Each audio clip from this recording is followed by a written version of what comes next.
And we'll all drop down in the 50s here as we go through the evening. So if you are heading out, grab that jacket or sweater if you're going to stay outside for an extended period of time.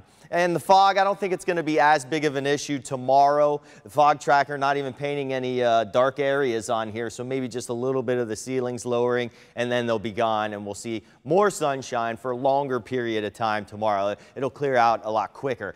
40s at night. Look at this, 42 in Vero, 40 in Okeechobee, 50 in West Palm, but 48 in Wellington, 52 in Boca. High temperatures tomorrow with more duration of sunshine. We'll all reach the 70s. Well, most of us. Treasure Coast upper 60s to near 70 degrees. Vipercast, sunshine most of the day tomorrow. Again, maybe a few morning clouds, but that should lift quickly. And then as we get into Sunday night, looks fine. Midnight hour, it's fine, but clouds generally on the increase. Monday morning is okay on New Year's Day, but by the afternoon and evening, we bring in some rain chances. And then that's when our rain chances, well, they spike there for Monday and they stick around for 3 days of rain chances there, high rain chances. Temperatures plummet too. Look at this.